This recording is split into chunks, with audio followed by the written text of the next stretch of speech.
The boss jock has entered the building. You are listening to the Sportcat Show. That's right, ladies and gentlemen, boys and girls, children of all ages. You have the one, the only Sportcat. I am here with you for the next 2 hours to tickle your ears and entertain, educate, inform, and, well, probably just do some whining. Come over and find us on the YouTubes. You can search out the Sportcat shows, join our chat. We have a great chat as always. Hello, Denise. Chris, I see you're in there. Hello, Chris. And I think we got some other people in there. Somebody go wake up Brenda. She was supposed to be in here today. So hope everybody's having a great day. And we are going to cover, well, we're going to do our normal thing. And then I almost want to say I told you so. Because it seems like we talked about this yesterday, how this was coming. How there was going to be days where we would have all kinds of craziness like yesterday. We had, 4 mass shootings in one day? Isn't that about right? So, yeah. So, oops, wrong button. Well, I can hit that button too. All right, well, let's see here. Good afternoon to New York. Good afternoon to Illinois. Good morning to Denver, Los Angeles, Anchorage, Phoenix, Honolulu, 7:08 in Honolulu, Sydney, Australia, it's 3:08. Good morning, London, 6:08, Brisbane, 3:08 a.m. in Perth. It is 1 in the morning. So goodness gracious. Good morning. Welcome to the show.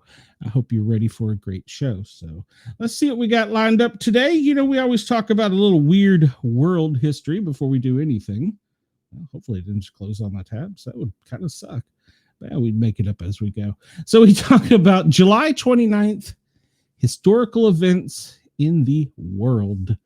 1588, the Invincible Spanish Armada is sighted approaching England, and several skirmishes follow, forcing the invading fleet to make a long and costly retreat around Scotland and Ireland.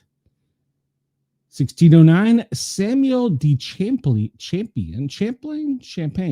shoots and kills 2 Iroquois chiefs at Ticonderoga, New York, setting the stage for the French-Iroquois conflict for the next 150 years. 1848, the potato famine.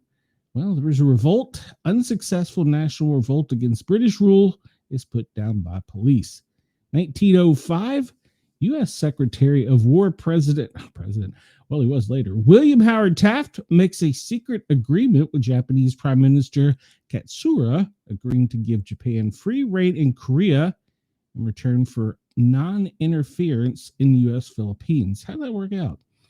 1921, Adolf Hitler becomes leader of the National Socialist German Work Party. Yes, Denise, thank you. Chris has fallen asleep on the job. Yes, please hit that like button, share, and subscribe. And yeah, if you're in here, just say hello in the chat. They won't bite. Well, they may, but 1928, test footage is created for Walt Disney's Steamboat Willie. Wasn't that later banned? Today in music, 1973, Led Zeppelin has over $200,000 in cash stolen from a safe deposit box at a New York Hilton hotel. It's a lot of money back then. And in sports, in 1751, the first international prize fight, Jack Stack of England defeats challenger M. Petit of France in 29 minutes in England. Didn't last too long for a fight. Of course, I've seen them last even less time, so especially the UFC. And let's see. We'll look over here real quick. So Chris says that law-abiding gentleman should have done his due diligence and read up on the facts. Not only was he shooting indiscriminately at innocent people, but New York City has gun laws. Oh, yeah, we're going to talk about that in a minute, Chris. 1900, King Umberto of Italy is assassinated. He was assassinated by anarchist Gaetano Bresci. He was in power since 1878. His rule was marked by imperialistic and national policies. He was deeply hated by anarchists who first attempted to assassinate him during his first year in power. 1900, times don't change. 1905, Clara Bow, the original flapper, is born. The it girl or IT girl of the 1920s is born in Brooklyn. Okay. Lord of the Rings is published 1954. I didn't realize it was that old. Wow, I really didn't realize it was that old. I mean, it's not old, but it's not today. At any rate, in 1958, NASA is founded, established by Congress less than a year earlier. The Soviet Union had taken the first leap in the space race by sending a satellite called Sputnik into outer space. They were tasked with building out America's space program. They made history about a decade later, putting a man on the moon. 1979, Mama Cass Elliot dies. Don't know who she was. Mama Cass Elliot in London, England, at the age of 32, after rising to fame as a member of the Mamas and Papas. Okay. In the late 60s, she recently branched out into solo career, but she struggled with her weight and died in London of heart failure. 1976, Mickey Cohen dies. The mob boss who controlled L.A. in the 50s died of stomach cancer. In the 40s, Cohen was Bugsy Siegel's right-hand man. In the 50s, he would lead the LA-based Cohen crime family. Well, that's not good. Chris says, thanks for covering for me, Denise. He was asleep behind the wheel. Huh? I gotta hit.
I'm muted. Why am I muted? How did that happen?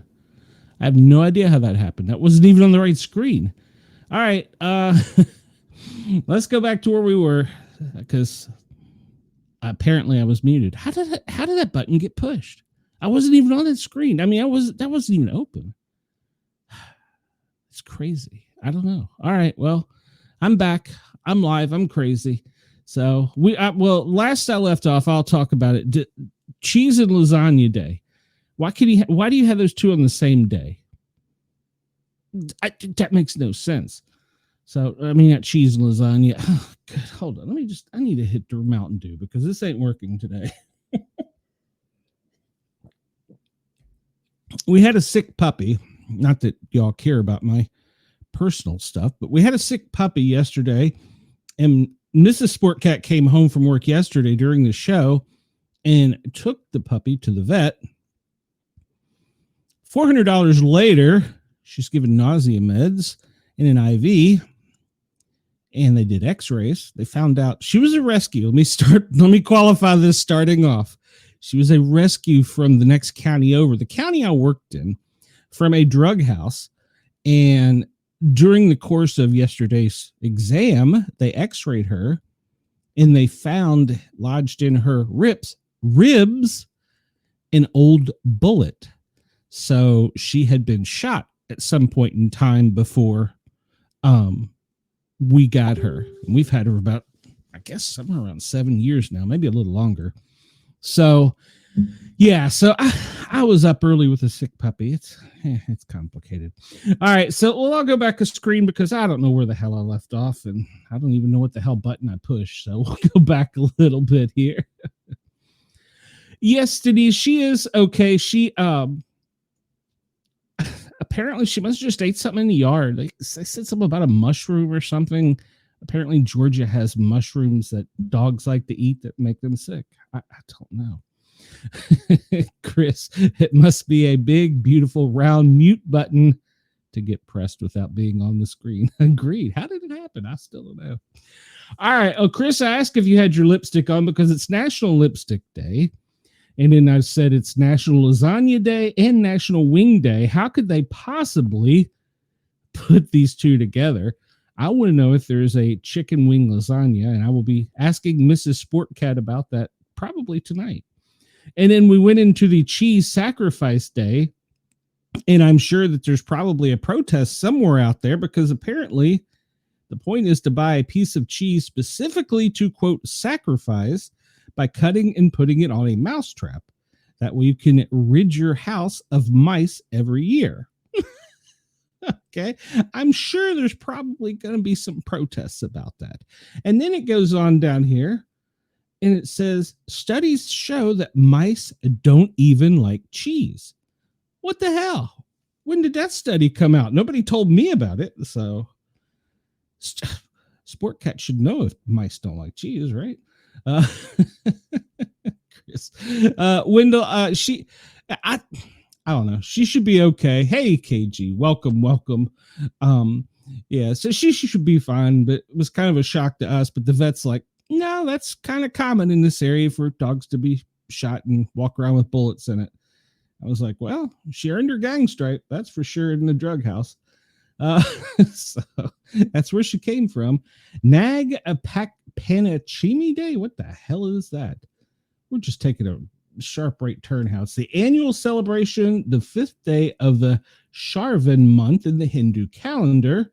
It's observed during the Shakula Pashka, and please don't at me because I have no idea what I'm saying. The day is worshiping the snake gods for removing karmic, the astrological imbalances from life. People symbolically feed milk to snakes during this day, hoping that it will cure the imbalance and save the family from evil. Some people also fast, and they offer gift to those in needs.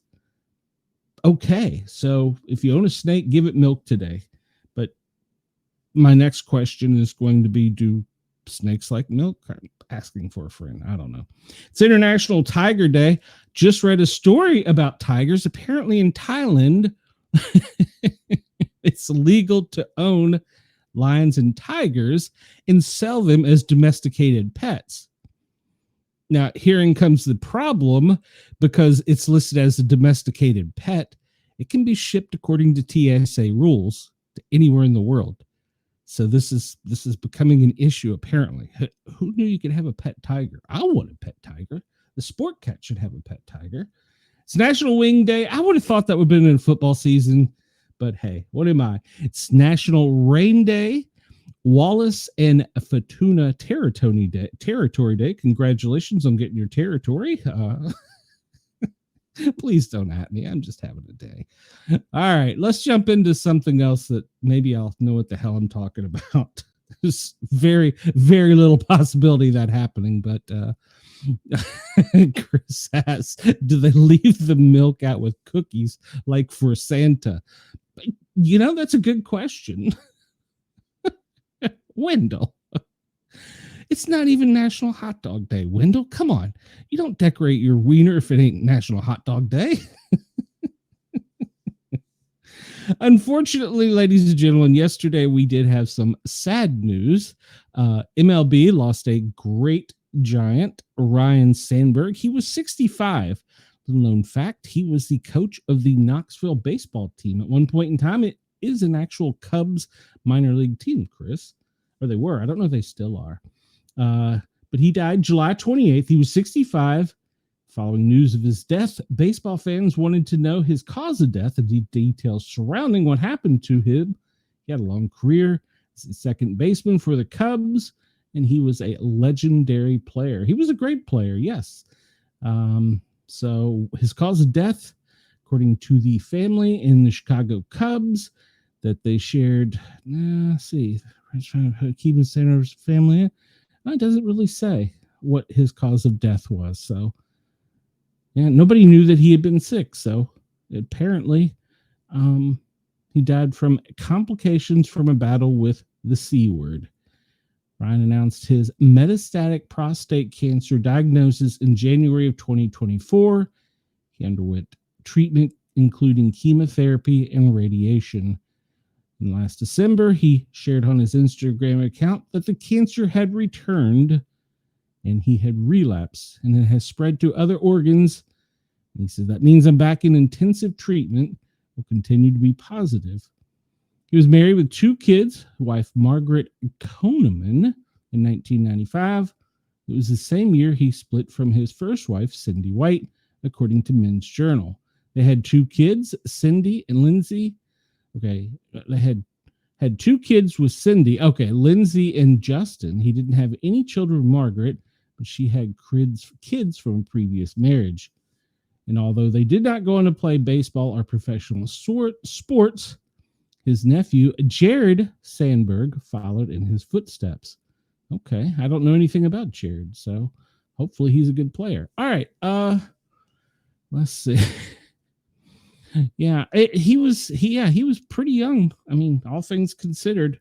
So, yeah, sad news to hear that. All right, let's see here. We're just going to kind of skim through the debrief because there's a lot of stuff in here. Wendell, you can stay. Brenda, why are you leaving me? Okay, Brenda, here's how this works. Since you can't watch me, you can go to Yerg's Radio or Radio X in Australia, 2 of our great affiliates, and listen to our show. Allow us to tickle your ears if you can't watch. So if you can't watch and get in the chat, you can still listen and probably still message me and tell me I'm doing something wrong. All right, so yesterday we talked about gun violence. We talked about the threat is real. Apparently a gentleman walked into a Manhattan skyscraper unchallenged with an M4 rifle. Unchallenged. There are gun laws there. He should have known better. He was a local football legend, apparently. He was 27 years old from Las Vegas. His name was Shane Tamarua. All right, so he left behind a suicide note on the 33rd floor explaining that he had mental health issues. He had a brain disease called CTE, and it's a contact sport, traumatic brain injury, basically. And he blamed the NFL for it. And he tried to get to the 34th floor, but apparently he took the wrong elevator. So he shot and killed a police officer and a woman and 2 men in the lobby. But for some reason, and I'm just going to ponder on this one, he allowed another woman to pass him. I'm going to guess he was trying to conserve ammo. Just going to guess. because it didn't appear that he had multiple clips on him. He only had one 30-round clip. So another gunman killed 3 people and wounded 2 others before he was shot by police. This occurred while we were on the air in Reno.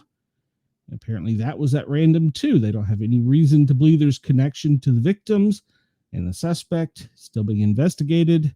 And of course, they don't think that there's any connection between the one in New York and in Reno or the previous stabbing incident from the day before. Trump administration cut federal funding for gun violence prevention by more than half. Of course, this story would come out. It's got to be Trump's fault, right? So, yeah. I don't know. I'm sure there's probably plenty of people listening that have bang sticks, boomsticks sitting in a corner somewhere that haven't done any damage for multiple years. So it's got to be Trump's fault, obviously. Let's see. Yes, gun violence has grown more than 50%. So has mental health. All right. So we appear to have sent nuclear weapons to the UK, a first since 2008. This is caught by military aircraft buffs using some of the apps and things we show, flying from Albuquerque to an airbase in the UK city of Lakenheath. Okay. And apparently this was on July 17th. It was a C-17 Globemaster. And then you can apparently go see the flight track. It's interesting because most of the flights like that are scrubbed or they don't squawk. So, I don't know. We're going to talk about this in a minute. A secret space plane is heading back to orbit to test new technology. And Fort Bragg has lots of secrets. It's its own little cartel. It's a quote from the Fort Bragg Cartel, a new book by Rolling Stone contributor editor Seth Harp purports to reveal new details about a violent drug ring embedded in the U.S. Army Special Forces and Airborne Corps. It has been more than 4 years since a pair of elite special operations soldiers were found murdered in the woods in Fort Bragg, and no one has been convicted of the crime. And that begins the lead in. I need to send that to a friend of mine. He has a little inside information on that. Let's see. A new tax law would lower rates for Lockheed Martin. Okay. I don't know if that's good or bad. The Pentagon is shifting $200 million to the border wall project in Arizona. ROTC cadet dies during training at Fort Knox. An airman was killed by an M18 pistol. He's 21 years old for Kentucky. Apparently it was the weapon's fault because they have stopped using all M18 pistols. Let's see. Donald Trump says he's given Russia about 2 weeks to forge some kind of ceasefire with Ukraine. About 2 weeks ago, he said he'd give him 2 weeks. So he's going on the second 2 week. He has a new trade. We have a new trade deal with Europe and vast amounts of U.S. weapons sales. And that's one thing we're pretty good at. We're pretty good at blowing stuff up and putting holes in things. Chris, exactly. We'll cover this a little bit more. The guidance note pretty much pointed out that he was mentally ill and did it to draw attention to himself and his story. Mainstream media glorifying these events is more responsible than guns. Well, true. Let's see. And 2 incidents occurred in May of 2024. They were incidents. Okay, they were talking about sabotage operations. All right, let's see here. Lastly, 42 more U.S.-made Abrams tanks arrived in Taiwan Sunday evening. How do we know? Did they come out with a press release that says, hey, we brought 42 tanks today? We talked about this one yesterday, and I really want to lead off with this one here. Unacceptable. Cincinnati police chief says only one person called 911 during the attack. One person. We saw on the video how many people were watching and chanting and cheering and unacceptable behavior. Just one person contacted emergency responders as dozens of onlookers witnessed a mob of, quote, mostly black men pummel a man and a woman in downtown Cincinnati last week. We need to add in there an asterisk, a white man and white woman, and this is according to law enforcement. Cincinnati Police Chief Teresa Tichy proclaimed her disappointment on Monday after roughly 100 people stood by and either filmed, jeered, or did nothing to aid the outnumbered victims during the brawl. Video of the street brawl went viral online over the weekend. It's unclear what race or ethnicity the two victims are from the footage. Okay. Who the hell's reporting this? It's unclear. The Daily Wire. Well, Tim Pierce, you need to have your eyes checked because it's pretty damn clear they were white. And Officer Tatum, who's a black police officer, if you follow him, go check him out. He's pretty cool. He did a video on this and he called it. He said, this is racial crime by black members of society. So, yeah, open your eyes there. CNN later gets in trouble for this. Investigators are looking into the role alcohol may have played in the incident. Here we are. They're trying to look into see if bars could be blamed for this. See you, Brenda. I'm sorry you had to leave me. They're trying to see if bars could have been blamed for this, for serving too much alcohol. Okay, whose responsibility is it to not drink to the point where you are out of control? Raise your hand. That would be you. It's your responsibility. So they're trying to shift this whole narrative to it's going to be the bar's fault. You see the man thrown to the ground, but you can't tell what color he is, and pounded for nearly a minute before he's picked up, bloodied and unsteady, only to fall back to the ground. He's picked up again and helped away. A woman tries to shield him from further harm when a black man punches her in the face, knocking her unconscious. Representative Vivek Ramaswamy, who is running to be the next governor of Ohio, posted on X Monday that he had spoken with the female victim, and her name is Holly. It's unconscionable that there are no police present in that area of Cincinnati on a Friday night, or even an ambulance to take her to the hospital. Okay. Daily Wire, let me explain this to you. They got one 911 call out of the hundreds of people watching, and you suddenly expect an ambulance to be there. Let me explain how this works to you. If there's a large mob beating the hell out of someone, police go in, secure the scene, and then fire trucks and ambulances show up afterwards. So stop trying to push the blame on alcohol and lack of police. Do I need a police officer to tell me when to be good? I mean, granted, if you're going down the road and you're hitting 80 and it's speed 75 and you see a trooper up ahead, you're like, yeah, I better slow down a little bit. But honestly, do you need a bartender to say you've had too much to drink? Do you need someone to come out and say, hey, maybe you shouldn't punch that guy in the face? No, it's called responsibility. Something that this gang of thugs doesn't have, and society is trying to push it so that it doesn't show the blame on a certain community because, well, we have no outrage there. There should be outrage. In fact, there's a community in Arkansas that is trying to make itself an all-white community, and it is getting all kinds of hate, but yet there is a community of another culture that is exclusive to that culture, and the media is a darling to it. Please tell me there's not a narrative going on here. Please. I'm waiting. And I'm sure somebody will stitch me, or that's all right. I could use another hater. So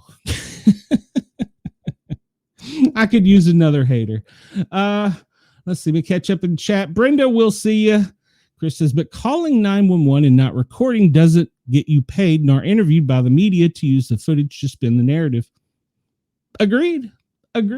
Now there is a mental illness, and I should have looked this up, that is associated with large crowds like this not calling 911 because it's not uncommon. So Brenda says she's going to leave the computer on for views. Well, thank you, Brenda. I appreciate that. Oh, let's talk about race. CNN anchor Eric Burnett calls the New York City possibly white. What's controversial about that? Well, she's facing criticism for describing New York City mass shooter Shane Tomorrow as, quote, possibly white during a broadcast. Based on initial surveillance footage, the shooting at the Midtown Manhattan skyscraper that resulted in 4 deaths, including an NYPD officer, online reactions varied, with some very accusational ones. Well, she's facing the backlash after referring to the mass shooter as, quote, possibly white. Comes just hours after the deadly assault in Midtown Manhattan that left 4 people dead, including the NYPD officer. Critics have accused Burnett of making premature racial assumptions based on unclear surveillance footage, while others argues that the focus on race is misplaced in such a tragedy. CNN has yet to issue a formal statement in response to the criticism. What did she say? During a live segment Monday evening, she reported that police had described the shooter as having sunglasses, mustache, male, quote, possibly white, based on initial surveillance images. The images showed a 27-year-old Shane Tomorrow dressed in a suit and carrying a AR-15 style rifle as he entered 345 Park Avenue, the building that houses the offices for Blackstone and the NFL. The shooter's background, as per reports, while early descriptions included the possibility that he was white, images released shortly thereafter let many viewers suggested otherwise.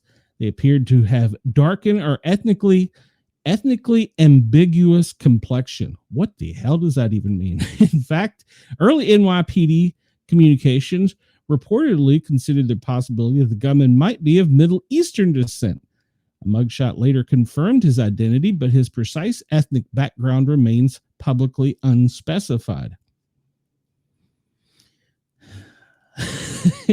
We're going to continue to have this violence until we come back together as a community, people. I can't believe that Chris Como and I actually said some of the same things. He's got millions of followers, and him and I said the same thing. We're going to continue to see that as long as the media continues to stir this damn pot. Comments drew swift criticism on social media platform where users accused her of jumping to, quote, racial conclusions without sufficient evidence. He may be a bunch of different things. Basically, anything but white, one comment wrote. Others took broader aim at her credibility, which posts like CNN should be shut down. They have not reported a truthful story in what seems like forever. Some pushed back against the outrage, arguing that the focus of the shooter's race was irrelevant compared to the tragedy. Really? You think? What happened? According to NYPD Commissioner Jessica Tisch, the shooting began at 6:28 when Tomorrow exited a black BMW and entered a skyscraper lobby with his rifle. He went unchallenged. No one saw him. You'd think in New York City, somebody'd say, hey, there's a guy with a rifle walking into a skyscraper, but nobody called 911. He immediately shot and killed Officer Islam, he was 36, before fatally shooting 3 civilians, a woman, a security guard, and an employee on the 33rd floor. One more person was critically injured. He later turned the gun on himself, ending the rampage. The controversy has reignited debates about how the media handles race, especially in high-profile violent incidents. Critics argue that race-based assumptions, whether intentional or accidental, can fuel misinformation or reinforce biases. Supporters of Burnett have pointed out that she was quoting early police descriptions and reporting in real time based on limited information. While the full details about his identity and motives will still be coming to light, strong reaction to her comments underscore just how sensitive and divisive racial assumptions in media can be, especially in the intermediate aftermath of a tragedy. Jumping to conclusions based on appearance on early footage does more harm than good, fueling public mistrust and controversy. Whether CNN chooses to clarify Burnett's remarks or stand by it, the incident has reignited broader questions about how news outlets handle race and responsibility in breaking news coverages. Okay, so we have a picture of this gentleman. No, that's the wrong word. We have a picture of this murderer. And We can't make any assumptions on his ethnicity, but we have another video in Cincinnati of two people getting stomped. It's plain as day, and you can't make an assumption on their ethnicity either. The media is failing us. The media is leading us to divisiveness. We need to get past this as a country, or this country is going to fail. Chris wrote, the bystander effect. If you're alone, you will help 80% of the time. But if you're in a group, you will only help 20% of the time because of the diffusion of responsibility. Yes, Chris, you're 100% correct. It is unspecified at this point. I know exactly what it is not. Agreed. All right, well, we'll stay with the violent shootings. 37 shot in at least a dozen separate shootings over violent 4 days in Atlanta. This comes from Atlanta News First. From Thursday evening to early Monday morning, 37 people were shot in 12 separate shootings in Atlanta.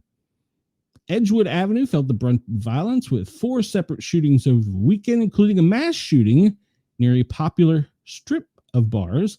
It's got to be the bar's fault. 11 people total were shot, among them 27-year-old Santos Wyatt, who later died. Grady Memorial Hospital said at least 47 gunshot patients have been treated since Thursday. The hospital accepts patients from all around the metro area. So if we look at this map where there's a drawing of Atlanta on a map superimposed with weapons over it, you can see that was the Buckhead shooting on a MARTA train.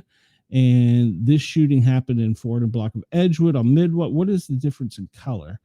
Shot and killed. So I'm assuming, the black one is they've been killed, and the red one is they were just shot. I mean, not that's any better, but if you look on this map, this is pretty much the area I worked when I was a paramedic in Atlanta. Why when OJ was trying to escape, why did they say white Ford Bronco? Because OJ didn't have a chance to paint the vehicle. So it was a great description for what to look like. Almost like skin. Chris.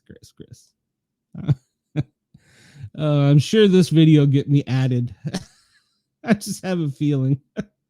Oh, well, I don't care. Why did my screen do that? Go back, wherever. I wanted to talk about this story. Yes, continue to the site. A deadly day. Can let me go with the story or not? Continue to the. You are about to. You know what? I'm done with USA Today. I'm done with you. If you can't have this story on here without me having to push too many buttons, I'm done with you. New York shooting. Devastating photos. City has come to terms with tragedy on its streets. Monday, the gunman opened fire in a Manhattan office building, killing 4, and apparently shooting himself in the chest. Let's see. The things we can take away from this. After the shooting spree, he was found dead with a self-inflicted gunshot wound. In a press conference, he left a note stating that he was suffering some CTE, a brain condition thought to be linked to repeated head injury and blows to the head. He also referred to his experience playing football and the player Terry Long, writing, Terry Long football gave me CTE, and it caused me to drink a gallon of antifreeze. I'm not sure what that means. You can't go against the NFL. They'll squash you. Study my brain, please. I'm sorry. Tell Rick I'm sorry for everything. And I don't think they have identified who the Rick person is. So speculation puts the possible motive linked to the NFL, which the office housed, that same office, but they were apparently on the 34th floor. He got onto the wrong elevator and went to the 33rd floor, where he proceeded to shoot people, write a note, and then shot himself in the chest. That should tell you all you need to know if he shot himself in the chest. Officer Diadrul Islam from the 47 precinct was the officer that was killed. And we see here the murderer played high school football. I'm sorry if people don't like me calling him a murderer. Tell me what else I should call him. He wasn't a victim. He was a murderer. All right. Well, I can't get the next photos, and we're running behind. So let's just continue onward. Because this comes from 9 News Australia, and they talk about he was trying to. This is pretty much going to give us the same information. He pretty much had mental health illnesses, and he had battled these problems. He had had encounters with Las Vegas police, and he drove across country yesterday, entering a building unchallenged, and shot several people, including himself, shot himself in the chest. And so he went to the elevator bank, shot a guard at the security desk, shot another man in the lobby, and then he entered the wrong elevator. He took the elevator to the 33rd floor, and apparently he wanted the other elevator to go to the 34th. A lot of people may not know, but when you go into certain buildings over a certain number of stories, they have even elevators on one side, odd elevators on the other, meaning even number of floors and odd number of floors. Some people may not know that. The father of slain NYPD officer Diadram Islam, who was killed in Monday morning's horrifying shooting at Midtown Manhattan office building, suffered a stroke after learning the news of his son's death, according to a report. News of the 36-year-old son's death rattled his family deeply, in addition to his father suffering a stroke after learning the news. His pregnant wife was rushed by police to the hospital on Tuesday morning, according to family members. They were all crying for their cousin Muhammad Manuel Islam. There is no brother, only him. The family is really feeling a big problem. His wife had the doctor's appointment. I heard one police officer from the precinct say that she took her to the hospital. His father went last night to see him. He added when he heard the message, he had a stroke. Feeling so bad, he had a stroke at the hospital. They did not release him. The report did not specify what condition his father was in. He was among 4 people gunned down Monday evening in the 345 Park Avenue office building when the violence rang out. Suspected, the murderer, Shane Tomorrow, 27, began spraying bullets in the lobby, killing Islam. Blackstone executive Wesley LePatner and security guard was also shot, but has not been identified. He then took the elevator to the 33rd floor, where he killed another person, identified as the Post as Julia Hyman, a 2020 graduate of Cornell University, who worked as an associate at Rudland Management. Officer Islam had been off duty from NYPD, working a private security job in the building when he was killed, according to authorities. He put himself in harm's way. He made the ultimate sacrifice, shot in cold blood wearing a uniform that stood for the promise that he made to this city, NYPD Commissioner Jess Tisch said. He died as he lived, a hero. Islam, a Bangladeshi, probably saying that wrong, and I apologize, national, had served for 3.5 years with NYPD's 47th precinct, according to Mayor Adams. Said he was a father to 2, and his wife was pregnant with their 3rd child. Mayor Adams met with the family on Monday and told them he was a hero and we admire him for putting his life on the line. He was a hero and we will respect him. All right. So let's go on to other stories. We'll try and... Chris says the former football photo did have a drastically different appearance than the photo with the weapon. Yeah. But he was younger and probably very carefree playing sports. All right, so this is an article that really gets me. Sydney Sweeney's American Eagles jeans is being hated by the woke mob. In fact, they're calling her a Nazi. Sydney Sweeney's American Eagle great quote jeans, spelled with a J, Jeans, ads, widely hated and condemned by the woke mob as a fashion retailer rejects identity politics and plays up to pure wholesomeness, traditional beauty, while risking possibly offending others for not being overtly inclusive. But should it have to be? American Eagles Great Jeans, with a J, advertising campaign featuring Sydney Sweeney, flood accusations of racism, exclusionism, and even allegations of eugenics and what many have decried as fake outrage. She rose to fame for starring in HBO's Euphoria in The White Lotus. She stars in the clothing retailer's Denim Fall campaign with the tagline Sydney Sweeney has great jeans with a J. The slogan is a clever play on words for Sweeney's great jeans with a G. Nevertheless, the blue jeans ad has been deemed to be offensive and discriminatory and subliminally implying everyone who is not white or blonde and blue-eyed does not have great jeans with a G. The underlying suggestion is that the jeans company is guilty of discrimination and has chosen to consciously exclude others, where in the past it would have made an effort to be all things to everyone, lest second prize contestant might feel left out and relegated to nothingness. But who knew a clothing manufacturer had to be all things to everyone?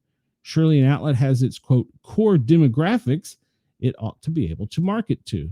In one clip shared on American Eagle's Instagram page, which acquired more than 1.1 million views, Sweeney stands before a poster of herself titled Sydney Sweeney has great jeans with a G before the word jeans is crossed out and replaced with jeans with a J. The nod towards jeans is also made in another video shared on Facebook, which further incited backlash from some users on platforms like TikTok, X, and Threads who accused American Eagle of promoting eugenics, white supremacy, and Nazi propaganda.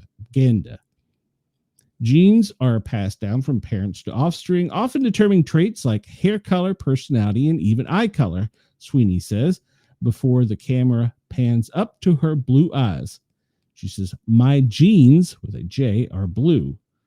Perhaps the fashion outlet, sensing the U.S. consumer had enough of this woke and identity politics and catering to a special minority of groups, has simply chosen to configure its marketing campaign to mirror that of the everyday girl next door. Sweeney's girl next door charm and main character energy, paired with her ability to not take herself too seriously, is the hallmark of this bold, playful campaign, American Eagle wrote on its website.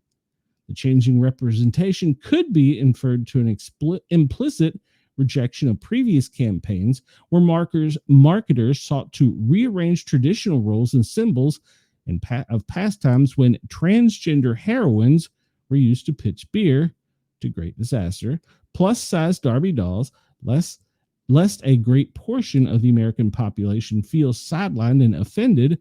Try the campaign in Europe and see how it goes. Along with Hollywood production studio turning to females in superhero capes to market action thrillers, only to flop. Because at the end of the day, primordially, women look up to men and have since the Stone Age, and not the other way around. Even as much as we would like to imagine that all things can be fair and inclusive and equal. Presumably aware of the Great Fisher, its great genes with a G campaign has caused this to come this weekend to American Eagle. And there are many more comments, and you can find this. More woke stuff. Yes, traits are passed along between generations via genes. It seems that the woke, who question the knowledge of conservatives, selectivity. Boy, if they at me, they'll get some good outtakes. Scientific facts to push their agenda on a great number of issues. Do you think they would have complained if they used a woman in a 400-pound range? She makes me want to buy a pair of American Eagle jeans. I wonder how many of these complainers have, quote, blue hair. How dare she be a beautiful white woman? Chris says, those companies who shift from drastic positions to opposite side, depending on what political party is in power, are pathetic. Have the balls to have a moral stance and stick to it. I think it's a funny play on words, personally. I mean, if somebody had just showed me this and said, what do you think? I'd be like, she's kind of hot. And makes me want to buy jeans. But, then I would be misgynecalistic or whatever the hell it is, and a sexist racist something. I don't know. Just add some words that I would probably be. I don't know. So this one I've been following because I follow a lot of stories out of Pensacola. If you know me, you'll know why. It's going to be my beach retirement town. And this comes to us from Zero Hedge. And the headline is, of course, a Seattle cat lady wants to ban the Blue Angels. This is serious. The Blue Angels, America's elite military aviation stunt team, in its 79th year, may have met its match. A Seattle cat lady who says in a new lawsuit, the military jets traumatized her ailing cat to death. I'm going to read that again for you in case you're listening and you just drove into a telephone pole. A Seattle cat lady who says in a new lawsuit, the military jets traumatized her ailing cat to death. It's not just the cat lady either.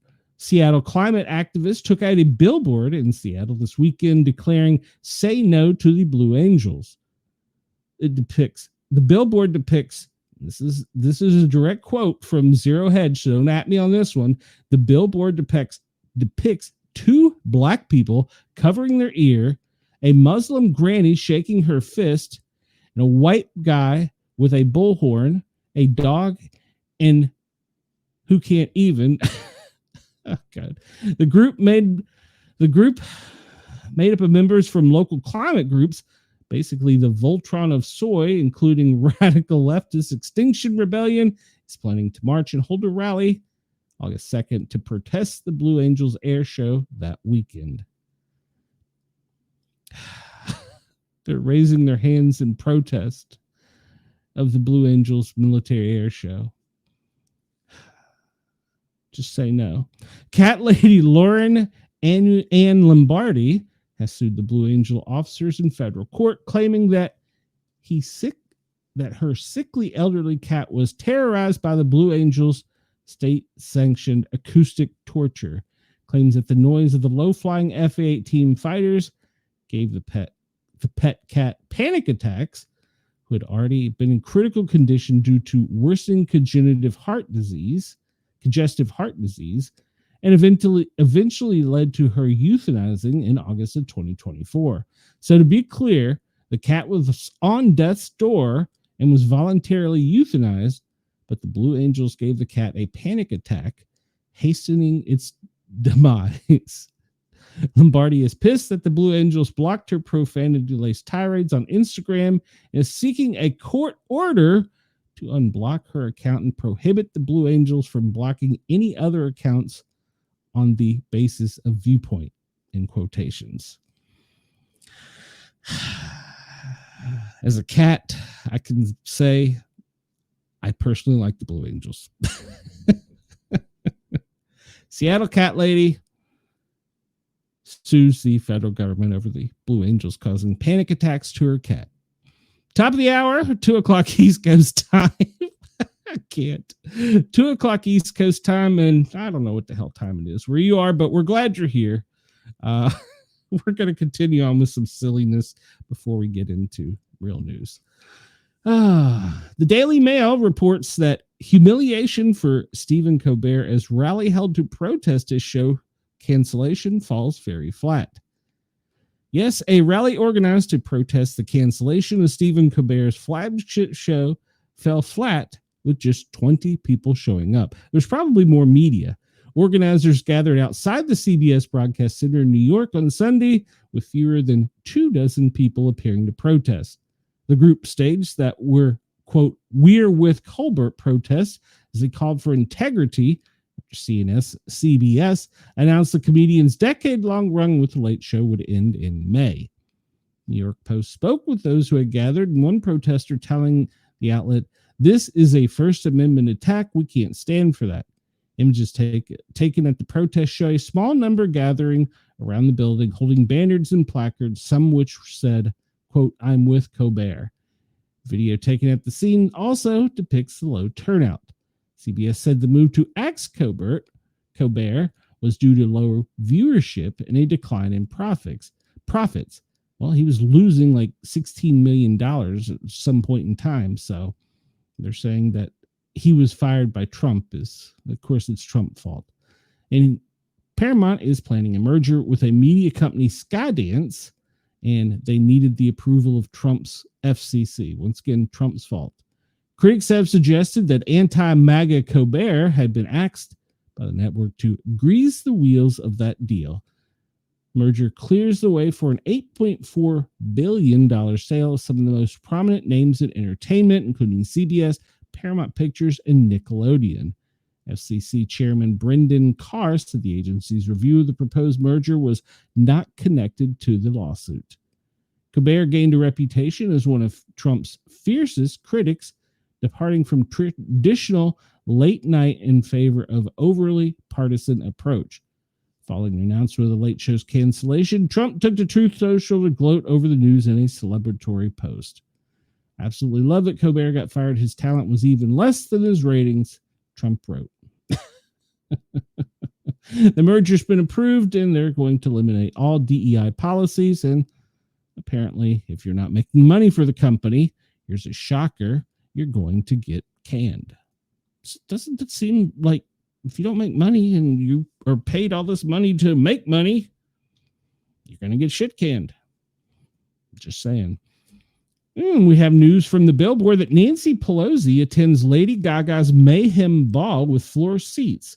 She said it's the most fun she's had in a long time. Well, good for her. Nancy Pelosi is one of the most powerful Democratic politicians in Congress, but recently at a Lady Gaga concert, she was just another, quote, little monster. San Francisco representative put her paws up with thousands of others, fans at the pop star Superstars Mayhem Ball at the Chase Center, Pelosi's home city. As captured in videos online, one posted, she makes her way to her spot on the floor of the venue where she's got to watch Gaga's theatrical show up close. It was a fabulous show in San Francisco, Pelosi wrote, resharing a clip on X, the most fun I've had in a long time. Gaga spent 3 nights at the Chase Center before taking her tour to LA, where she's slated to play for 4 nights. Well, good for Nancy. Good for Nancy. I'm glad she had a good night out. I would think that she felt a little bit out of place, but music has a way of connecting everyone. And I can't say I dislike Gaga's policies, but I don't dislike her music. Chris says, FYI Colbert fans, if the show is that popular and you all watch, another network would be stupid to not pick it up. Well, when nobody does, you have proof of my initial statement is false. Yeah, that's pretty accurate. Yeah, I agree. This was trending on social media, and I didn't know the answer to this, but we're going to dig in deep. Who is Karrueche Tran? It's Deion Sanders' alleged girlfriend, an Emmy winner. She's also dated another former NFL star and a music celebrity. When Deion Sanders shared his 18-minute video on YouTube titled For Glory, produced by his son Deion Sanders Jr., footage highlighted Sanders' faith and resilience. They picked up on someone else in the room, actress and model Karrueche Tran. Throughout the video, Tran was seen offering comfort before and after the operation, even tearing up during emotional moments. Though neither Sanders nor Tran has confirmed the nature of the relationship, the footage fueled speculation among fans who noted their visible closeness. Sanders had previously delivered a rare bit of uplifting news at his Monday's press conference, announcing that he is now cancer-free, great for him, and he has had major surgery to remove his bladder. The Colorado Buffaloes head coach, who had been quietly battling bladder cancer, Mountain Dew time, bladder cancer, credited both faith and medicine for the outcome. I am pleased to report that the results from the surgeries are that he is cured from cancer, according to Dr. Janet Corregia, director of the Urological Oncology at the University of Colorado Cancer Centers, told reporter Sanders echoed her optimism. When we hear that word, it's usually a life sentence attached to it. He said, but not this time because God is with me. Well, who is she? Well, her appearance alongside Sanders sparked interest in her background. She identifies as a biracial with Vietnamese and African American roots. Does that even matter? She grew up in LA surrounded by a mix of cultures. Her career has been defined by versatility ranging from acting, producing to hosting and reality TV. 2021, she made history as the first Asian Pacific American actress to win a Daytime Emmy Award for the leading role in a daytime fiction she played Vivian Johnson on the Bay. She earned daytime Emmys in 16 and 17 as producers on the series. Outside of acting, she has hosted the BET's Legendary 106 and Park Fuse's Sustainable Fashion Competition Upcycle Nation and MTV's Ridiculousness. That's cool. Her charm and quick wit have also landed her on appearances with Lip Sync Battle and Drop the Mic. All right. So he says he's going to remain focused on recovery, but I'm sure that she is being helpful to him. Chris in the comments section, I wish I could give a thumbs up to this comment. Pelosi was in Congress before music was even invented. I wish I could thumbs up your comment, Chris. Great comment. This comes to us from 7 News. An Australian teen. Hold on. Let me make sure what button I hit here because I hit the wrong button. Make sure I'm not muted. Okay, not muted. I've got a problem with buttons today. Australian teen pastry chef behind booming cannoli business is in a fight with Meta to get his Instagram account back. Said, I didn't do anything wrong. The young pastry chef with dreams of turning his fledgling dessert business into a full-time career says he feels helpless after a social media giant suddenly closed his account. Zufri Abdul, he's 18, has no access to his cannoli boss page on Instagram since July 11th, when he was told a video he had posted breached community guidelines relating to child abuse and nudity.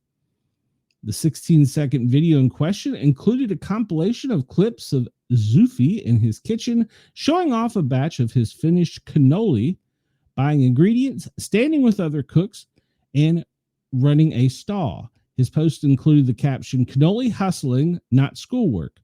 There was no warning. I was straight up banned. The distraught Sydney teen told 7 News. I appealed, but then was told to seek legal counsel if I wasn't happy with their decision and I wanted to take it further.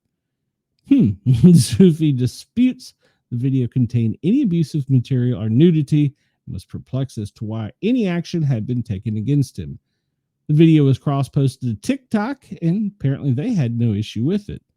He's been working through Instagram's online channel and even visited parent company's Meta Australian headquarters in Sydney, hoping to have the situation rectified. I knew I definitely didn't do anything wrong. I feel like my reputation is absolutely shattered. I'm trying to track down customers to reimburse them for orders I cannot fulfill. Zufi, who is fighting to get his account back while studying for his HSC trials, said the ordeal left 18 months of hard work in the bin. He is desperate to secure access to his account once again, saying the page has 1,400 followers, is vital to his small operation, and he felt helpless. I'm Gen Z, and I'm always on social media. I'm hoping they will reinstate my account and issue an apology as well. He appeared on Channel 7's morning show and showed off his talents and revealed how he got his start. I fell in love with cooking during lockdown. He joked that a cannoli is my energy source when asked how he managed his booming business along with the studies. He is known for his cannoli tower, which is almost go-to instead of the original cake for customers hosting a big occasion. Well, we hope he gets his account back, but social media in international areas is having all kinds of problems. All right, let's go to Unilad. For the men who own the world's oldest burger from McDonald's, share what it looks like 29 years later. The pair have previously confirmed McDonald's is well aware of the senior burger. The two guys from Australia who have claimed to own the, quote, oldest burger on planet Earth have shared what the McDonald's staple looks like now, almost 3 decades after it was purchased.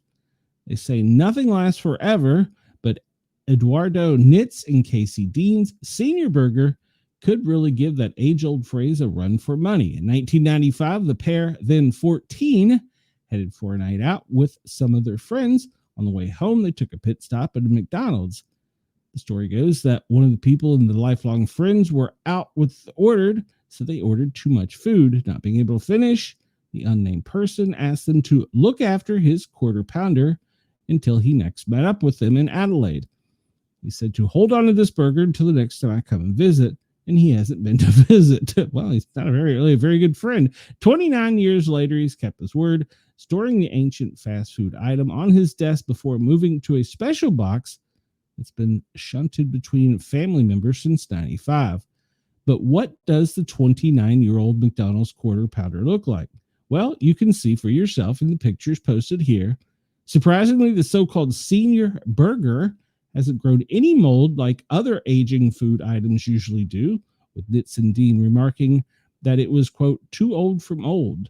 We get a lot of questions, and one of these is, did you do anything to it? He confessed, we didn't touch it. We did nothing. While the senior burger may not look any different, it's no longer as pillowy, soft, and juicy as it would have been if their friend had eaten it almost 30 years ago. In fact, it's gone rock hard, with Dean's bouncing the historical artifact of a keepsake box just to prove his point. The pair, whose senior burger went viral for the first time more than a decade, claimed they initially caught the public's attention after making a Facebook page called Can This 20-Year-Old Burger Get Any More Likes Than Kanye West? Then, of course, it exploded, and we ended up all over everything. We get sent fan art, so we got right into it. There's already a single on Spotify with Dean and Nitz confirming there's an album dropping soon. The pair is also in the middle of creating an artificially intelligence-powered chatbot so that fans can speak to the senior burger. One of my neighbors, turns out he's right into AI, so we're actually coding him up a personality so you would be able to talk with the burger as the therapist. What's the world coming to? This whole is pretty crazy, but it's legitimately an old burger, so why not? Redditors have been discussing the senior burger for years. One writing, surprise, no mold, even with preservative, can't imagine what it would do inside your body. I can see this burger is going to grave with one of them, one replied. Yeah, I can see that. Third replied, whoa, I totally forgot about the cardboard rings, which used to come around the burger. Oh, yeah, I forgot about that. That triggered a deep, long-lost memory. I wonder when that stopped. When McDonald's asked if they had any knowledge of the burger, they replied, yes, for any FunStream media television show to cover our burger, they must first let McDonald's know. So apparently, if you have an old burger, you got to tell them. Tim Crow, an Australian nutrition scientist, an accredited practicing dietitian, had previously told ABC that the high salt content makes the burgers particularly resistant to decay. There are many better food choices for their nutrition than fast food burgers and fries, but there's nothing to be alarmed about such food standing the test of time and staying well preserved. When you are 14, Chris writes, when you are 14 in your life, buying a quarter pounder to hold on to for 29 years, you should explore a new group of friends or pick up a book. Good point. Good point. But hey, back then that was probably what, $1.29 at most. So that $1.29 is well spent and made him some money. So, all right.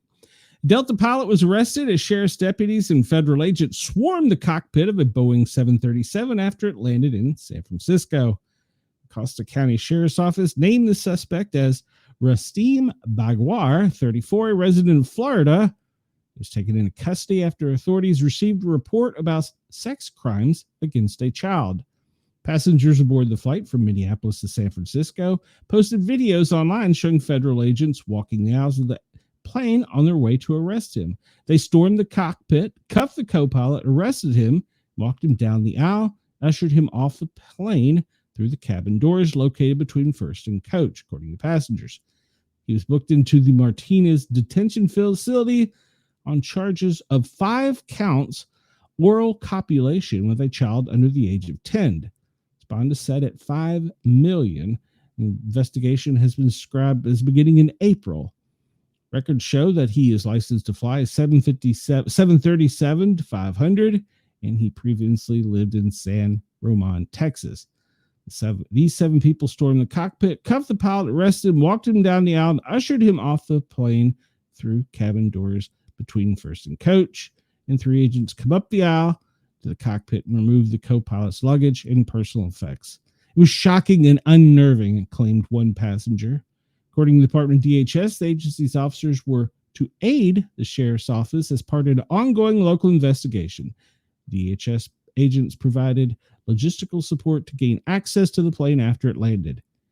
Anyone who commits depraved crimes against a child, including U.S. citizens, will face consequences, according to DHS spokesperson Tricia McLaughlin. Delta has zero tolerance for unlawful conduct and will fully cooperate with law enforcement. We are appalled by reports of the charges for the arrest of the individual in question. He's been suspended pending an investigation, according to a statement released. Well, all right then. I'm surprised, being that they were in California, that they weren't posed as being bad guys for arresting them, because DHS was there. DHS was there because it was a plane. That's pretty much why. Had nothing to do with ethnicity. All right, so we're going to go back in time a little bit, because I've been studying this, and this is an American war that few people want to talk about. And I, in fact, didn't know about it, but the U.S. military is bombing the Horn of Africa, at least 32 strikes this year alone. That's more than double the previous years, according to Africa Command, and a sign of enduring extremism that is concerning Washington. Well, too few of us know about it and are discussing it. American forces, in cooperation with local government, has targeted ISIS Somalia 20 times and Al-Shabaab 12 times between February and June. Strike cadence has surged in recent months, with roughly twice as many attacks in April and May as the previous 2 months, AFRICOM announced on posts on social media. The command reports 3 strikes this month on ISIS Somalia. So, did anybody know we were in a war in Somalia? I didn't. So, apparently we're in a war with ISIS in Somalia, and it's been called some of the largest bombing in years of another force. Interesting. Nope, didn't know that. And speaking of bombing, the U.S. Army conducts rapid missile tests in remote location amid World War III fears. This comes to us from Unilad.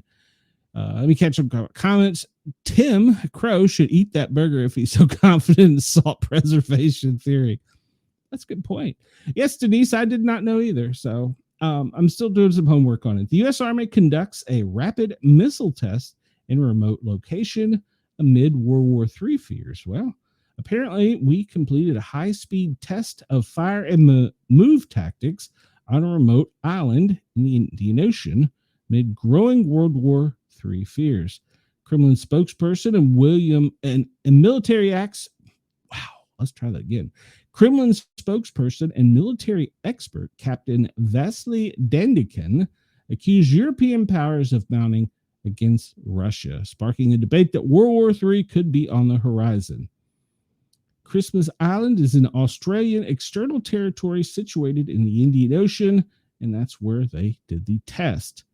And that's where they're doing a lot of apparent secret tests. So we'll keep an eye on that. You can find that whole article, if you're interested, over on Unilad, talking about the missiles, capabilities, and tactics. I'm going to kind of skip ahead a bit because we're getting behind here. Space Force is going to launch its 8th X-37B next month. We'll cover this a little bit more later, but we talked about yesterday about secret squirrel things they're doing. Well, that's one of them. And if you're into trains, the Atlanta-based rail company Norfolk Southern is going to merge with Union Pacific. So that's big news, especially here in the South. That's going to be the largest railroad ever. So more details on that. It's the number 1 and number 5 North American railroads by revenue. And I don't have time for this one today, but we'll catch up to it later. My head is going to explode as for looking at these completely unhinged that people tried to sell on the internet last week. So yeah, we'll cover that one later because you need a good laugh. And let's see if FEMA has updated, because they hadn't earlier and they still haven't. So FEMA is asleep because last time I checked, it's Tuesday. All right, so we'll go into the National Weather Service daily briefing. National Weather Service is calling for heavy rain, flash flooding with severe storms up in the Montanas, the Dakotas, Wyoming, extending over to Iowa, Illinois, and Missouri, part of Wisconsin. So, and if you look down in Texas at the little border with New Mexico and Arizona, right at the Canadian-Mexican border, there's also some severe weather forecasts. So be prepared, be weather aware, because these storms in the Dakotas are fast moving and hitting hard. Let's take a current look at satellite, and let me zoom out a bit. We don't want our friends in Australia to feel left out. So currently in Brisbane, it is 54 degrees with a high of 72, partly cloudy. Canberra, you're looking at 38 degrees as a low with a 48-degree high. Whew. Hobart, you are expecting a low of 39 with a high of 51, and sunny. In South Australia, you can anticipate today being 43 with a high of 58, but it's going to be sunny. If you look up into Alice Springs in the Northern Territory, it is 42 to 62 as a high today. And get up to Darwin on the coast, and we see it's going to be sunny with a high of 88 and a low of 76. And then we'll hop down to Perth finally and see that today was a high of 62, sunny with a low of 43. It's cloudy and overcast on most of the continent currently, with the exception of Cairns. We'll get back to some more weather forecasts in just a minute. Let's see. These here are the tropical storms. We're not going to talk about that at the moment since we're running a little short on time. Let's look at the tornado cast. And we see that they're saying there's a less than 2% chance at all in the United States for a tornado today, but the high winds could be damaging in those areas that we discussed earlier. And that little front down in the south is pretty much going to hit the deep south all the way down to central Florida with some high winds as well. So be weather aware. There's a chance, it's not a real high chance, that the Dakotas could see some hail today. So it probably won't be large size hail, but you could see some hail. All right, let's go back in time and look at the president's schedule to see if we missed anything. Let's see. When we last touched base with him, he is over in Scotland, and that was only open to the out-of-town travel pool. He was at a golf club, apparently his own golf club. And then yesterday at 2:36, which was 7:36 p.m. local, they called a lid on it, meaning they sealed everything down at the Trump's International Golf Links, Aberdeen. Today, 12:45 a.m., which was overnight, he is apparently going to wait a minute, hold on. 5:45 a.m. local, he's going to play golf, which is at 12:45 a.m. East Coast time. Then he's going to participate in a grand ceremony at the International Golf Links in Aberdeen, and you can find out full details and text of the speech from the president's website, thewhitehouse.gov. And then he's going to depart at 11 a.m., which he's already departed, which was 4 p.m. local, and headed back. He'll arrive back here in Maryland at 6 o'clock and be shuffled over to the White House at 7:20, where they will call a lid on it. I will probably see a video tonight from my buddy Penguin 6 fielding questions from the White House lawn. I encourage everybody to go over and find Penguin 6. You can get not only some good information, but it gives you an inside look of Washington, D.C., and sometimes see how the sausage is made. We go to NBC4 Washington, and we see what to know today. The Trump administration proposed revoking the scientific finding that greenhouse gases endanger public health. Okay. And U.S. and China discussed extending a tariff truce. Negotiators said both sides concluded talks in Sweden. Trump ended his trip to Scotland, where he met with British Prime Minister Keir Starmer, I'm probably pronouncing that one wrong, and reached a trade framework for tariffs between the U.S. and European countries, 27 member countries. Trump and Starmer discussed doing more to feed the starving population in Gaza in a sign of recalibration of the U.S. policy, suggests that Israel has a lot of responsibility for what's happening. You think? The House Oversight Committee rejects Janine Maxwell's request for immunity in exchange for her testimony. Good. That was today at 2:13. Renaming the Kennedy Center for Donald and Melania Trump would violate the law that created it. House Republicans proposed naming the Kennedy Center after President Trump and its Opera House after First Lady Melania, but that would violate the law by which the Kennedy Center was created, according to sources familiar with the issue. Okay, well, why do we need to rename it? Just let it be. China believes tariff truce will be extended, according to the U.S. Democrats warn Epstein is a distraction from Trump's unpopular big bill. Well, we talked about this. Democrat leaders can't stop talking about the releasing of the files. The very issue has driven a wedge between Trump and his, quote, MAGA base and been a nagging nuisance for the GOP for weeks. But while most Democrats think it's a win-win for the party to keep a divisive issue for Republicans at the foremost, not all agree. Some Democrats say that this is an unwelcome distraction, diverting attention away from his big, beautiful bill, which they warn will cause millions of Americans to lose health care and food assistance. And we discussed this. EPA moves to repeal findings that underpins current limits on greenhouse gas. House Republican campaign arm urges member to sell our wins during break. I guess they're talking. Oh, they're on break right now, so I guess they're back politicking. Okay, great. And Trump comes back 2 hours ago. He left Scotland, coming back home. And Republican bills. Now here, this was a conspiracy theory. Remember, this was a big conspiracy theory. They don't do weather modification. Well, now we're pushing a bill to stop the government from doing weather modification. I thought it didn't happen. Most Americans disapprove of Israel's military action in Gaza, according to new polls.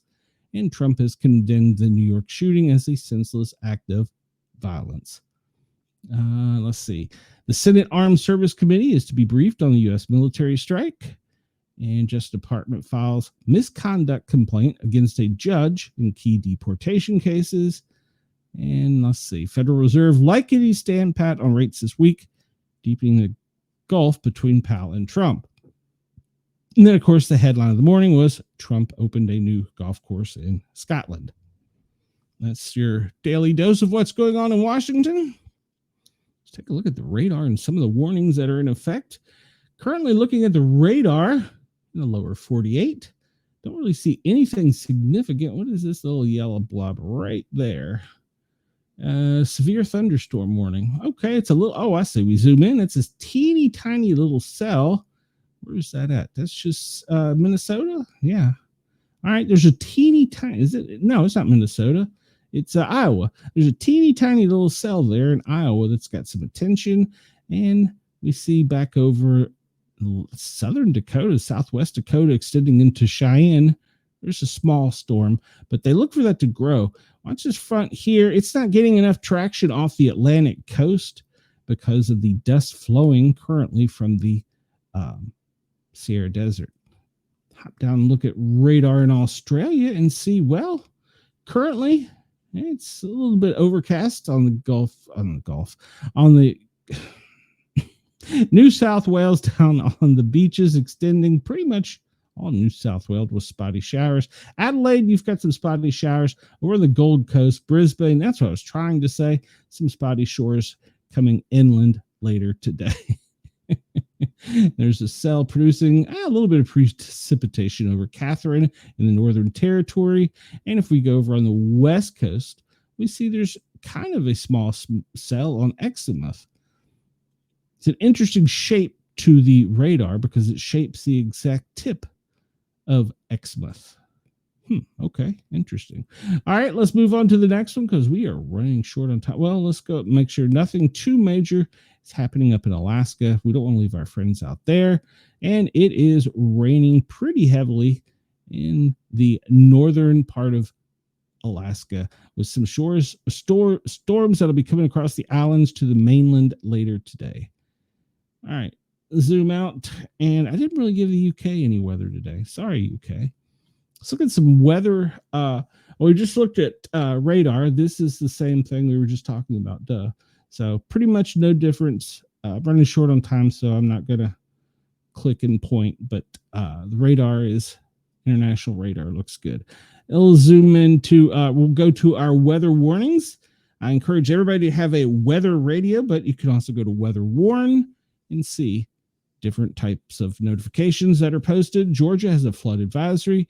That heat advisory. We haven't talked about that yet. Kansas and New England? No, it's not New England. New Mexico? Good Lord. Now I'm having a brain cramp. Phillips County, Osborne. Heat index may be up to 109 degrees. Nebraska and Missouri. Good Lord. Brain cramp. I haven't had all my Mountain Dew today.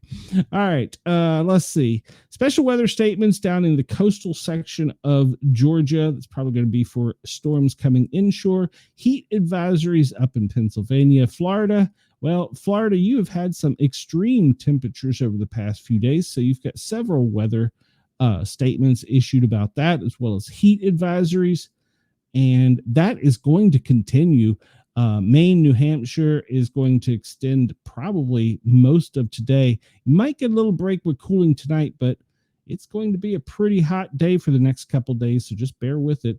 Cold front is coming, and the heat advisory is extended much of the mid-Atlantic, Maryland, Virginia, West Virginia, into the south, in south northeast in Kentucky, Ohio, the mid-Atlantic region, Indiana, all heat advisories with an air quality alert in Ohio.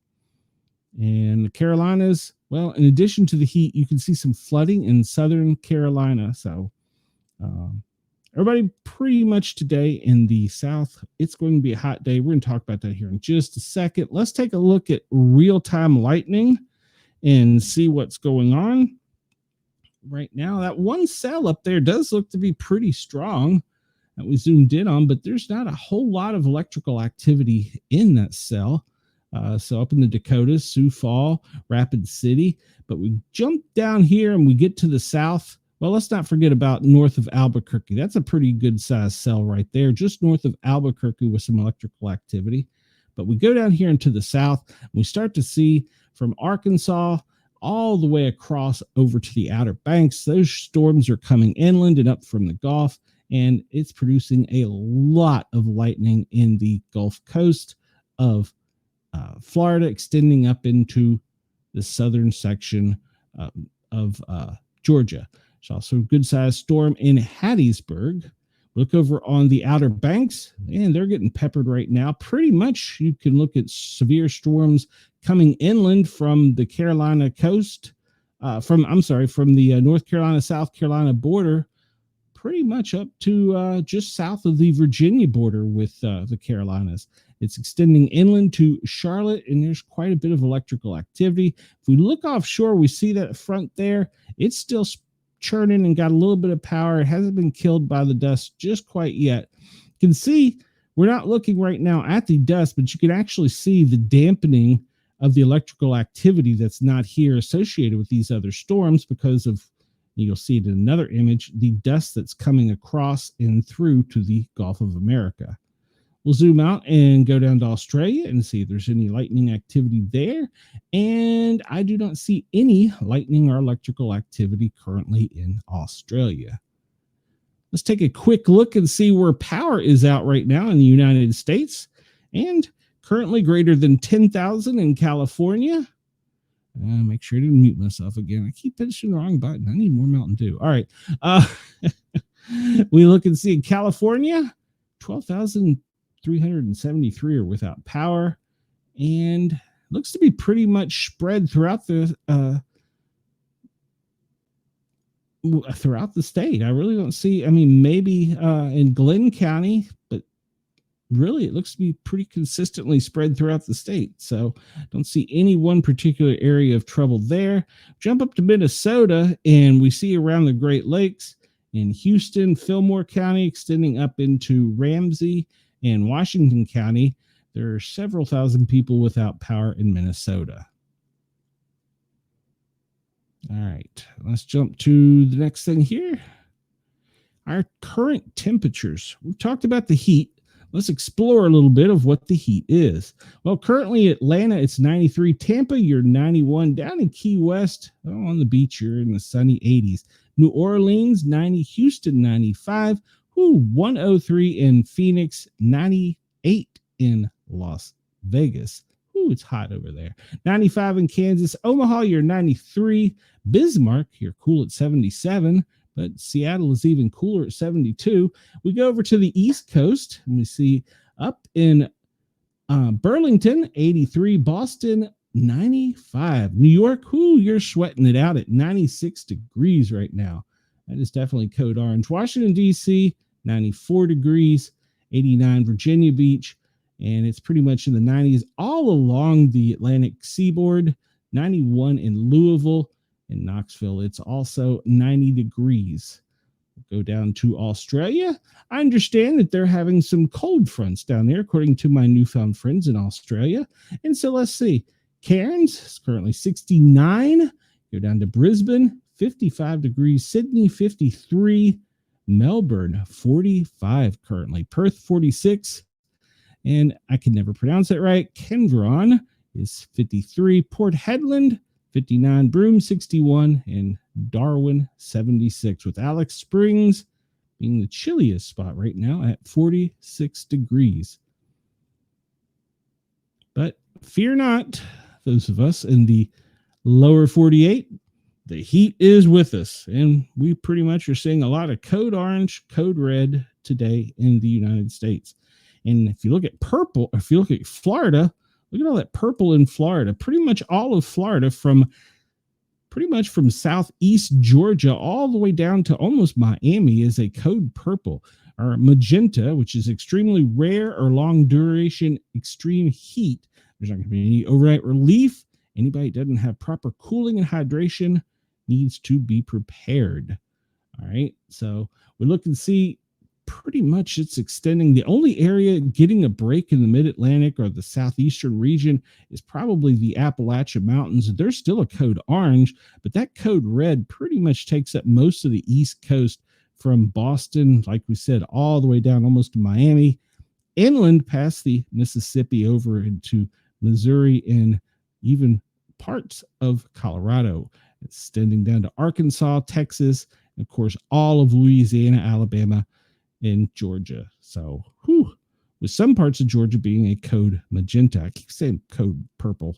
But at any rate, until that cold front finally gets to come down and through, we're going to see this heat, and it's going to extend all the way down to the deep south, even to the Keys over the next couple of days. So we'll just make sure you're hydrated, have your weather radio, be weather aware, and always be alert to your surroundings. We look at the current wind conditions with our AI-assisted big, beautiful, blue, round, perfect globe. You see most of the country, lower 48 at least, there's not much wind activity. There's a slight breeze. This is what's causing the heat to just feel stagnant. There's a slight breeze coming out of the Gulf, but really, there's not much wind to be reported in the lower 48. Alaska, you've got a spinning front offshore, but it's not really extending inland, so you're not having much of a break with winds either. Let's look down in Australia and see what their winds are. And then fairly breezy day with a front coming off of the shore, going from the south to the west. It's bringing a little bit of an inland breeze, but for the most part, they're not a very breezy day today. We zoom out and look over into the Pacific, and you can kind of see the formation of those cells off of the Hawaii coast. Well, it's way off the Hawaii coast, but they don't really have a lot of energy. They're still spinning though, but they expect that is not really going to affect anything. Just stay out to sea. So, all right. I'm trying to get as much as I can in today since I babbled so much. I apologize, guys. I probably shouldn't have done that. All right. So we look at current air quality conditions. Well, pretty much all of New England, down to the Chesapeake. Well, it's code yellow. Code red if you're up at the top of the border there in Minnesota, Wisconsin, if you're bordering Canadian territory. Well, it's probably at smoke, fire from the smoke. Code red days, unhealthy air quality days. So be aware. And if you look out towards Salt Lake City, and we see there's also a weather alert for poor air conditions at this time. And we will look at the bigger picture of this. First, let's look at the fires. We talk about the fires every day, and can you imagine fighting a forest fire in this heat? Whew, I can tell you it is not fun. We see pretty much all the fires are still out in the west. Doesn't look like there's a whole lot of change. We've been worried about that fire zone, and they have several fires that have broken out. I haven't received any reports of anything too major. I mean,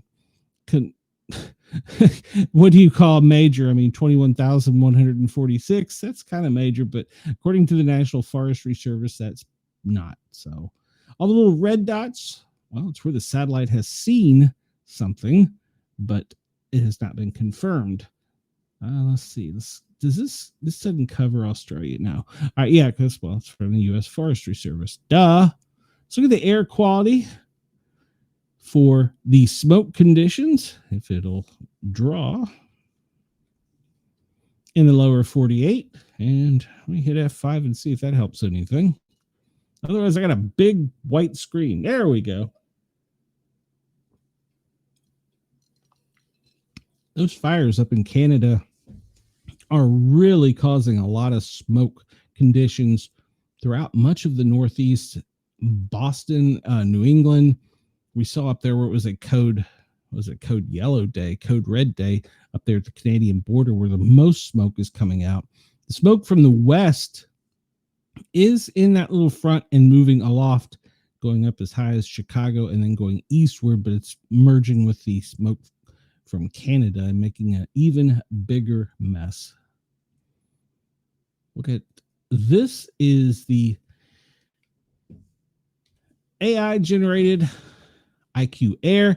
We talked about this, and you see all that dust coming aloft. It's basically covering the Atlantic seaboard all the way up to Nova Scotia even, and coming inland to the Gulf of America, where it's just being pushed all the way up to meet with that smoke, make some nice dusty, smoky conditions. But if you'll notice, that is also dampening the tropical fronts that can cause hurricanes because they can't build the electricity and energy needed to turn into tropical storms. That's continuing for another couple days, and in the 10-day outlook, it could possibly change and we can see some activity. But currently, with that dust coming out of the Sahara over into the lower 48, it's killing the possibilities. There might be something further up in the mid-Atlantic pushing over towards Bermuda later today, but currently, or not today, this week, but currently nothing to be concerned of. We looked into Australia and see you have 3 reported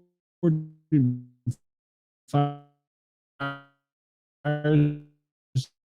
that are burning pretty good to the east over towards Brisbane.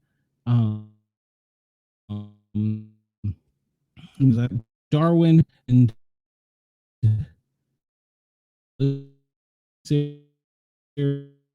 areas are getting one fire over on the east coast, one on the west, with one in the Northern Territory and one way up there. I'm not familiar with. That's all those areas are getting really better with my geography. I probably could use my geology too. Trying to figure out, why do you guys want to hear me ramble every day? I'm having a bad day today. All right, let's look at the last earthquakes. The last one was 52 minutes ago. Goodness gracious. It was a 6.6 in the Fiji Islands. Prior to that, in Myanmar, there's a 4.6 3 hours ago. France had a 3.4 almost 8 hours ago. They had one prior to that, about an hour earlier. at the France-Germany border of a 2.5. So Philippines have had several 4.2 and 3 earthquakes, and Western Afghanistan had a 4.3. And yesterday in the Mercury Islands, there was a 6.9. Hey, Wendell, well, we missed you. We're glad you're back, Wendell. All right, those are the latest earthquakes. We'll look at the map for the USGS and see that the latest one that they're reporting is a 2.7 in Alaska, and that was a 2.6 in California for the one, or then prior to that was the Fiji one at 6.6. You see that there's been a small one up in Alaska as well, and it was a 2.7, and that was, how long ago was that one? That was just about an hour ago, 1406. Yeah, about an hour ago in Alaska. So it's the most recent earthquake. Down here in the Fiji Islands was the other large one. And then you look back over to the California coast, you see, let me bring it over here. You see the, what was this one? A 2.6. They're still concerned about those volcanic areas off the coast of Oregon. But remember, when we reported on this, they're so far offland and so far deep, it technically shouldn't concern anyone. Now, there has been a lot of speculation going around the internet about Yellowstone, animals evacuating. Please pay attention. Some of those videos are AI, and there is no unusual animal activity per scientist, but still, the conspiracy theorists insist that it's going to blow, and there are several maps out that shows if it did blow, some of the areas that could have some serious problems with it. I haven't highlighted it because, well, it's kind of been, I don't want to say fake news, but it's been fake news. Let's see. Nothing. What was this one? A 4.8 44 minutes ago. Okay, well, this was in Australia. This didn't make the other one.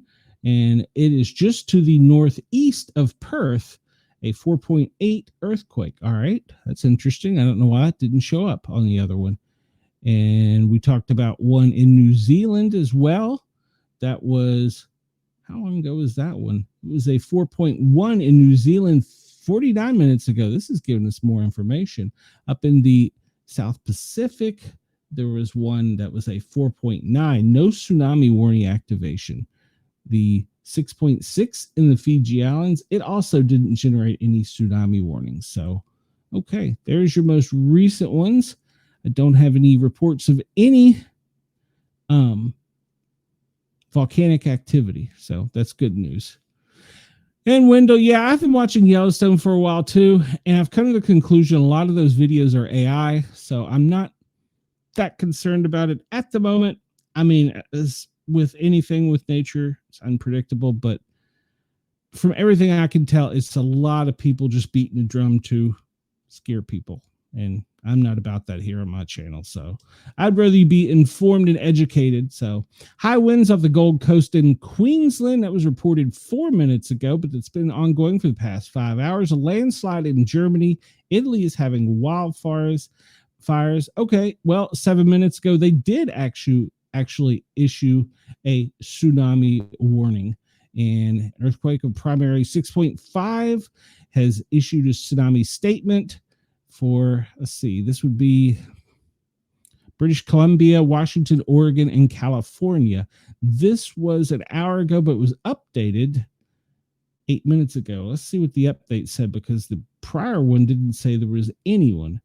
And earthquake, primary tsunami information been updated. No tsunami is expected. Repeat, no tsunami is expected. Okay, so they initially came out with one, then they changed it to no tsunami is expected. Very good news. All right. Yeah, because I was thinking we didn't see it in the other one, so it kind of freaked me out that it was on this one. But as you know, if you've been watching my channel for a while, sometimes you'll get an update on one thing and another page you'll turn to and it'll have more updated information. Such is the internet. Let's see. We got wildfires and severe weather all across Asia. In Sydney, New South Wales, this was 7 days ago, but was updated several hours ago for high winds and volcanic activity, possible eruption in Japan. That was updated 36 minutes ago. And the Hawaiian Islands were bracing for a tsunami, but it turned out to be nothing. Air quality in Canada is horrible. And flooding in Asia with severe storms, causing landslides and all kinds of problems. We'll go down here and look at Australia and see if there's any, whoa, a little too far inland there. If there's anything, these are high winds. These were reported 6 hours ago in Queensland with the wildfire. And then up in Numbara Mission, they have had reports of a wildfire up there. All right. In Northern Territory, that was fire in Northern Territory, a wildfire there causing the smoke conditions. And there's several other small wildfires. Nothing offshore for you guys coming inland. So that is some good news, even though probably would want the rains. All right. So let's jump ahead because we've only got a few minutes left here and go to the events list. So we didn't get to this yesterday. Really going to rush through it today, but we'll try and get it. Let's see. Updated yesterday, India, an elephant and human conflict. They're monitoring after 2 dead in attacks in India of an elephant. Okay. Canadians are worried about a grisly attack that leaves a man with significant injuries.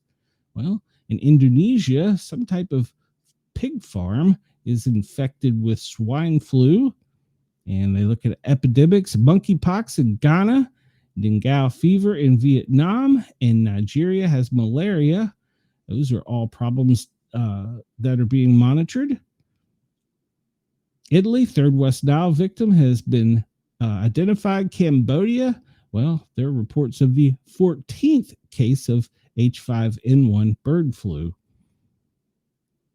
Ukraine, Moscow sends dozens of water trucks to occupy Donetsk amid shortage. Okay. And Russian Federation is being attacked with their airlines basically are being hacked and attacked in Russia. And let's see, nothing new there. And 17 dead in a bar shooting in Ecuador. All right. We talked about the police shooting. Police search for a suspect of killing a couple hiking with their 2-year-old in an Arkansas park. I haven't seen that headline. Turks and Caicos Islands. Police say 3 were killed, 10 injured in the first mass shooting. All right. And Reno, we talked about the Atlanta mass shooting. Thailand, 6 killed in a Bangkok market after gunman opens fires. St. Vincent and Grenadines fishing vessel comes under gunfire. And 11 people were injured in the knife attack. We talked about that yesterday. Serial demonstrations, Yemen and United Kingdom. Migrant protests in the UK. People chant, "We want our country back." Well, you're going to have to take it back because you gave it up. Congo, well, you're having a church attack by rebels. Pakistan, protesters are fired upon with 3 killed and 21 killed in an attack on East Congo. I'll go back to a minute for these serial demonstrations. They're also missing some. And I've watched another channel, and there's some power struggle currently going on in Ukraine, and the United States have been accused of causing demonstrations and protests at key locations that are not currently at war, or there's really not an active battlefront with Russia trying to upset the power of Ukraine. The CIA is being blamed for that. Whether or not they're doing it or not, but that is a underreported incident. And yeah, United Kingdom, people chanting, "Take their country back." That is growing. So, but UK kind of did it to yourself. Close those borders. Ukraine, a plague of locusts has descended upon them. Well, that could be a sign. I'm sure I'll see somebody talking about that tonight. 3 killed after a tanker collides with in an asphalt plant in India with an explosion. That was over the weekend. And 4 prisoners injured in a gas explosion in Russia's Volgograd region. And 2 Massachusetts women killed in a camper explosion in Maine's Old Orchard. Hadn't heard that. 6 firefighters injured in the Middle Village strip mall fire. I did read about that. 3 taken to a hospital after residential fire in Singapore. 1 killed in West Side apartment Chicago fire, according to Chicago PD. Australia, a woman aged 102 has passed away and perished in a house fire in Melbourne. And Avon, a house fire, killed the man in the United States. Heartbreak as Victorian building is engulfed in flames over the weekend in the UK. Fire in the French holiday home for adults with a disability kills 4 over the weekend. And they rushed to attack a large fire at Yvel in the U Kingdom in Europe over the weekend. Vietnam, 2 dead in a house fire in southern Vietnam's Ho Chi Minh City over the weekend. Zimbabwe, 8 home industry is gutted by fire, quote, again in Africa. We talked about a lot of the outdoor fires in Portugal, Turkey, Bulgaria, Russia, Spain. And then we've talked about earthquakes and landslide. China, 4 dead over the weekend with 8 missing after a landslide. Still monitoring the Spur volcano for there's some activity as long as the Great Sitkin and the Kilauea, but nothing major, but there has been some activity. And we talked about flooding. And let's see, Egypt, power outages hits the Gaza and other governance amid a searing heat wave. And a dollar store roof collapse kills a 68-year-old man in the United States. I haven't seen that headline. And let's see, 2 dead after a stampede in India. Finland, a 3rd teenager has died in a drowning over the weekend. 7 dead, several injured in the stampede in India. And Denver Airport, we talked about the plane landing that had the issue and was on fire. And India had a fire in Canwaris that killed 5 killed, 23 injured in a bus truck collision. Goodness gracious. And another accident off the Ivory Coast has injured or killed at least 16. Peru, 7 killed in a road accident in central Peru. And off the Ivory Coast, those 16 people perished. Estonia, 29 people were injured in an express bus crash. Pickup truck carrying 25 people plunges into a canal, leaving 6 dead in India. 15 killed, dozen injured in a roadway crash on the motorway in Pakistan over the weekend. And in Charlotte, North Carolina, over the weekend, 6 dead, 1 injured on 485. I didn't hear about that one either. Over the weekend, Germany, 3 people killed after a train derailed. And in Pakistan, Jaffar's Express derails due to explosions near Sheikhpur. All right, well, we have run out of time. I'm sitting here babbling. We got most things in today. We didn't get through everything. We didn't get to talk about the officers down, which I want to talk about. We'll get to, and then we will update with the firefighter's fatality out of Connecticut over the weekend. But until we meet again, we will look here at Bitdefender and look at it and see, well, what's new? The United States is under attack from Asia. And you can see there in red, it's attacks. Yellow is infections, and little white dots are spam. So you can see the United States is perfectly situated to be hacked in, well, have all kinds of cyber threats. So, all right, well, it's top of the hour, 3 o'clock here on the East Coast, and it's 6 o'clock in Sydney. Brain cramp. And I want to remind everybody that I will be back tomorrow afternoon, same time, same location. I want to thank Yerg's Radio, Dare Media, Radio X for allowing me to tickle your ears. But you can always come over and find us. And I please encourage you to, because I really need the subscribers. We're trying to get monetized. You can search out the Sportcat shows on YouTube, or you can just look at the Paranormal, 3 words, guys with a Z. We're kind of unique in our spelling there. And you can check us out. We got plenty of videos. Wednesday nights, we do a paranormal show that can be heard on all these stations you're listening to right now.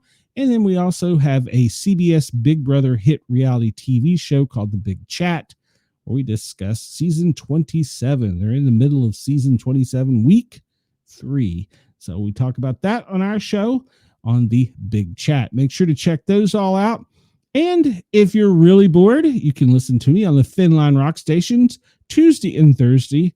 I'm playing some hits and spinning some records from noon till 3 local Eastern Standard Time. Everybody have a great day, and we will see you soon. I appreciate everybody for tuning in. Please hit that thumbs up button and remember to subscribe.